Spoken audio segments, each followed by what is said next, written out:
What's up, guys? Welcome back to my card endeavor of the archives of the collection.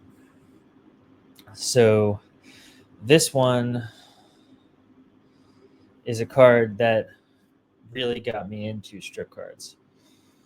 I saw this one, the Grover Cleveland, and I was just kind of blown away by the quality of this card, right? And it really got me thinking about time and the aura of a card as it changes over time.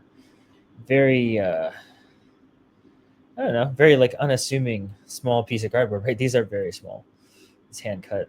First of all, I really do love the cut of this card, right? It's a really kind of interesting, kind of jagged bottom and the curves and corners of the card itself. But you zoom in on the quality of this print and how this print has changed over time and the really subtle creasing of the card. This is something that you couldn't have it or want it in perfect condition because perfect condition would take away what the card is. And I think that's a lot of what strip cards represent to me. It's the rough cut, the idea of the rough cut, right? And then how time works with this really small piece of cardboard. Um, Really kind of beautiful, right? It's not super often. I think it's the W515s have some really interesting art. I have a really cool cut of a red Faber from 515, which is really unique. Um, but this one, the 512, there's not a lot of strip cards with great art. I love the back here too, the wear and the age on the back with the creasing.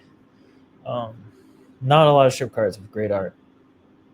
This one, the caricature here, the line drawing of this card is fantastic with the print, right? You can see the color print. This is a very high quality image, so you can zoom in a ton on the kind of the dot coloring, right, and the layering of the dot coloring, um, comic book strip esque. But the portraiture here is this is one of my favorite baseball portraits, at least in terms of a caricature and illustration. The Grover Cleveland 515 is also an excellent card. It's just spooky and strange. It looks like it's like out of like a '90s anime, like the Akira anime. It's kind of what he looks like, but it's a card from what, like 1922 or 1929 probably, since it's a little later than this one. But very strange. Um, my only caveat is it would be nice to have him when he was on the cards, but it's a great card nonetheless. It's kind of two peeking out of here. Um, I really do enjoy a lot of the cards with that kind of playful comic strip quality. I showed you that Karuta set there. I think that's a great example of the playfulness. But this has something kind of enduring and almost kind of regal about the way this portrait is rendered. High quality line work, very descriptive. Um, the hat too is just kind of like an interesting touch. Strange the way that it's drawn. It's very like kind of like floppy. Um, but this is another great one to me. This is one of my kind of sleeper cards, and obviously, right, this is one of the best pitchers of all time. Probably doesn't get mentioned enough, actually. I mean, you hear a lot about Mathewson and Walter Johnson from this era, but I mean, Grover Cleveland is just next level player. One of the only kind of top pitchers. I think he has it's 100 plus wins above replacement. One of the only ones in that stratosphere. Um, really do enjoy this card. Yeah, as you can see the number two there, the number two of the set, and it's still included in that picture.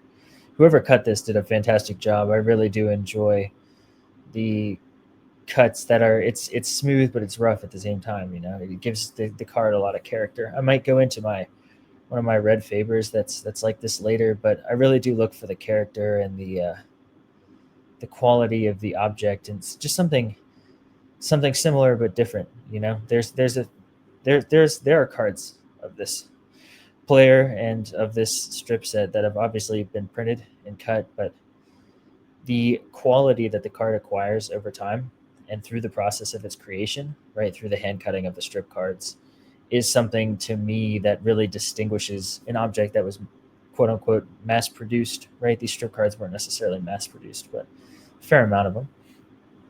it distinguishes something that was mass produced and distributed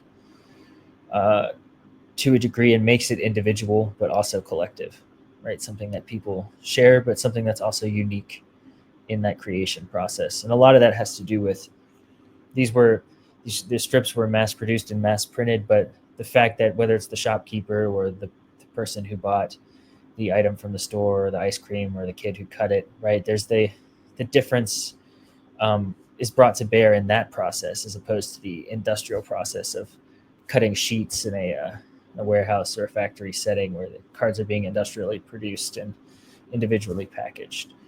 I enjoy that a lot about strip cards. I wrote an essay in the Saber baseball cards blog about this kind of in more metaphysical, abstract terms. But this was the card that really broke me into strip cards in a big way.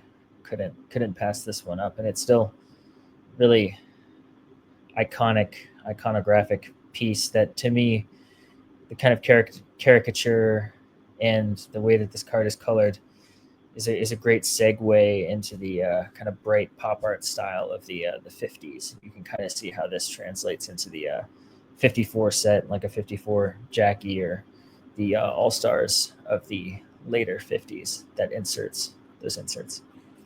Well, that's episode 4. Probably let it breathe for a couple moments here. Good talking with you guys. Let me know what you think, comments, whatever. Talk to you later.